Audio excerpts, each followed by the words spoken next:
Hello, कैसे हैं आप सब।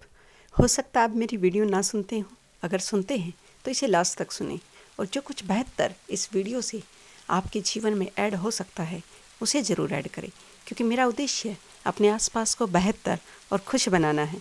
आज मैं आपसे बड़ी सोच का बड़ा जादू बुक की चैप्टर 11 हार को जीत में कैसे बदलें के विषय में बातें करूँगी। राइटर कहते हैं कि जब हम सफलता की कम भीड़ वाली दुनिया में ऊपर चढ़ते हैं तो हम देखते हैं कि यहाँ पर हर तरह की पृष्ठभूमि से आए हुए लोग मौजूद हैं। समाज का नेतृत्व करने वाले ये लोग हर उस कठिन परिस्थिति को झेल चुके हैं जिसकी हम कल्पना कर सकते हैं। राइटर हमें मिस्टर असफल, मिस्टर औसत और मिस्टर सफल के बारे में कुछ समानताओं की बातें कहते हैं कि जैसे उम्र, बुद्धि, पृष्ठभूमि, राष्ट्रीयता या कुछ अन्य चीज़ें दिमागी स्तर पर हो सकता है ये लोग समान हो, परंतु उन लोगों में एक विशेष अंतर होता है जो है उन लोगों का हार के बारे में नज़रिया अलग अलग होता है। जब मिस्टर असफल गिर जाते हैं तो वे दोबारा नहीं उठ पाते और वहीं पड़े रहते हैं, कर्राते रहते हैं। जब मिस्टर औसत अपने घुटनों के बल पर बैठ जाते हैं और रेंगने लगते हैं और जब ये थोड़ी दूर पहुंच जाते हैं तो फिर उठकर दूसरी दिशा में दौड़ लगा देते हैं ताकि ये दोबारा ना गिरे, क्योंकि उस दिशा में ये एक बार गिर चुके हैं। यानी कि उसी असफलता को दोबारा फेस करने की इनके अंदर ताकत नहीं है। वहीं जो मिस्टर सफल होते हैं, जब वे गिरते हैं तो उनकी प्रतिक्रिया इन दोनों से भिन्न होती है। ये तत्काल उठ खड़े होते हैं और सबक सीखते हैं, गिरने की बात को भूल जाते हैं और ऊपर की तरफ अपने उसी पाथ पर पुनः बढ़ते हैं। जो ये सफल व्यक्ति हैं ना, इन्होंने सभी तरह के विरोधों को सहन किया है, लोगों के ताने भी सहे हैं, राह में जो बाधाएं और तकलीफ़ें हैं वो सब झेली हैं और असफलताओं का दौर भी देखा है। आप दुनिया के जितने भी महान लोग हैं उनकी जीवनियाँ पढ़िए, आप स्वयं पाएंगे कि इनके रास्ते में न जाने कितनी बाधाएं आई, लेकिन इन्होंने कभी भी इन बाधाओं या असफलताओं के सामने अपने घुटने नहीं टेके। बिना विरोध, मुश्किलों और असफलताओं के बड़ी सफलता हासिल करना संभव नहीं है, परंतु यह संभव है कि आप इन असफलताओं को आगे बढ़ने की प्रेरणा बना लें। हर असफलता में कुछ न कुछ जरूर सीख होती है। थॉमस एडिसन से किसी ने पूछा था कि आप एक बल्ब के निर्माण करने में इतनी बार असफल हुई, तो उन्होंने कहा, नहीं, मैं बिल्कुल भी असफल नहीं हुआ, क्योंकि जब मैंने इतने प्रयोग किए तो मुझे एक सीख जरूर मिली कि इन सब तरीकों से बल्ब आप बना ही नहीं सकते। इसलिए आप अपना नज़रिया इस तरह का विकसित कीजिए कि आप अपनी असफलता से भी कुछ सीख सकें। राइटर कहते हैं कि हार केवल एक मानसिक स्थिति है, यानी कि यह सिर्फ आपके दिमाग की सोच है, इससे ज़्यादा कुछ नहीं है। अगर हम कुछ सीखें तो असफल होना भी हमारे लिए फ़ायदेमंद साबित हो सकता है। अगर आप पहले ही असफल होने के डर से उस चीज़ की पहल करने से बचेंगे तो आप जीवन में सीखेंगे कैसे।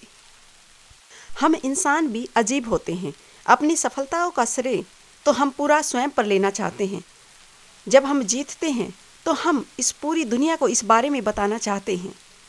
यह स्वाभाविक है कि हम लोगों के मुंह से यह सुनना चाहते हैं कि यही वह आदमी है जिसने इतना बड़ा काम किया, परंतु जब अपनी असफलता की बात आती है तो हम उस असफलता का श्रेय अधिकतर किसी दूसरे आदमी के माथे मंडते हैं, या अपनी जो सामाजिक परेशानियां हैं या आपका जो माहौल है, सराउंडिंग है, उन सब पर, क्योंकि कहीं ना कहीं हमारे दिल में या दिमाग में ये चीज़ घर कर चुकी है कि नहीं, मेरी इस असफलता का मुख्य कारण मैं नहीं हूँ। आपकी सफलता और असफलता वास्तविक रूप से आपके अपनी जो सोच है उस पर निर्भर है। और आप स्वयं इन दोनों के लिए उत्तरदायी है, दूसरा कोई और नहीं। खुद का अच्छा आलोचक बनिए। बस एक चीज़ का ध्यान रखें कि आपकी आलोचना स्वयं के प्रति रचनात्मक हो। आप सामने वाले की गलती साबित करने के बजाय अपने आप में वो सब चीज़ें देखिए कि क्या कारण है, क्या वजह रही आपकी स्वयं की जिससे आप अपने काम में असफल रहे। महान एल्बर्ट हवार्ड ने कहा था, असफल आदमी वह होता है जिसने बड़ी गलतियां की तो हैं, परंतु जो अपने अनुभव से कुछ भी नहीं सीख पाया। यानी उसकी असफलता के पीछे मुख्य वजह क्या थी, क्या कारण है कि वह अपने प्रयोगों में, अपने कार्यों में सफल नहीं हो पाया, उन कारण को नहीं पहचान पाया। वहीं कुछ लोग अपनी असफलता का दोष अपनी किस्मत को देते हैं। अपनी असफलताओं का विश्लेषण करें। अगर आप हार जाते हैं तो सीखें। ज़्यादातर लोग ज़िंदगी में अपनी असफलताओं का विश्लेषण करते समय बदकिस्मती, दुर्भाग्य, किस्मत या तकदीर को दोष देते हैं। यह लोग बच्चों की तरह अपरिपक्व होते हैं और सहानुभूति की तलाश करते हैं, और चूंकि उन्हें अपनी गलती का एहसास ही नहीं होता, इसलिए वे ज़्यादा बड़े, ज़्यादा मजबूत और ज़्यादा आत्मनिर्भर होने के अवसर देखने में असफल होते हैं। किस्मत को दोष देना बंद कर दें। किस्मत को दोष देने से कोई आदमी वहाँ नहीं पहुँचा जहाँ वह पहुँचना चाहता है जीवन में। आप एक ही दिशा में लगन से जुटे रहें। इसमें कोई सफलता की गारंटी नहीं है, परंतु लगन और प्रयोगशीलता के समन्वय से आप सफलता हासिल कर सकते हैं। राइटर हमें लगनशील और सफल होने के लिए 2 सुझाव देते हैं। एक, खुद को बताइए कोई तरीका। अपने विचार आपके विचारों में चुंबकीय शक्ति होती है। जैसे ही आप खुद को बताते हैं कि मैं हार गया हूँ, मैं इस समस्या से नहीं जीत सकता, आप नकारात्मक विचारों को आकर्षित करते हैं और इनमें से प्रत्येक विचार आपको यह विश्वास दिलाता है कि आप सही हैं और आप वास्तव में उस समय हार चुके होते हैं। इसके बजाय आप यह विश्वास करें कि यह समस्या सुलझाने का कोई ना कोई रास्ता तो होगा, और तत्काल आपके दिमाग में सकारात्मक विचार आने शुरू हो जाएंगे और आप जरूर उस समस्या का कोई ना कोई समाधान प्राप्त कर लेंगे। अतः चाहे कोई भी समस्या कितनी ही बड़ी, पहाड़ के जैसी भी क्यों ना हो, शांत होकर अपने मन को कहिए कि नहीं, इसको हल किया जा सकता है और आप उसका हल प्राप्त करेंगे। नंबर 2, पीछे हटे और फिर से शुरू करें। अक्सर हम इतने लंबे समय तक किसी समस्या के इतने करीब रहते हैं कि हम नए समाधान या नई शैलियों को ढूंढ नहीं पाते।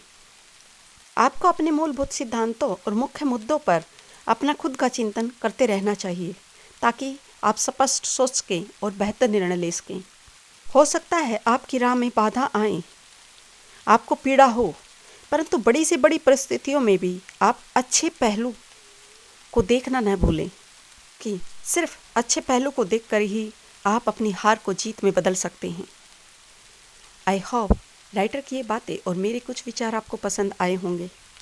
और अंत में मैं आप सबसे यही कहना चाहूँगी कि यह ब्रह्मांड आप सबके जीवन में प्रेम, खुशी, शांति और सकारात्मकता दे। और आप सबसे रिक्वेस्ट है, अगर आपको मेरा काम पसंद आ रहा है तो आप मेरी वीडियो को सब्सक्राइब और शेयर करें, और आपका एक अच्छा सा कमेंट मुझे और बेहतर करने के लिए प्रेरित करेगा। And thanks for listening to me.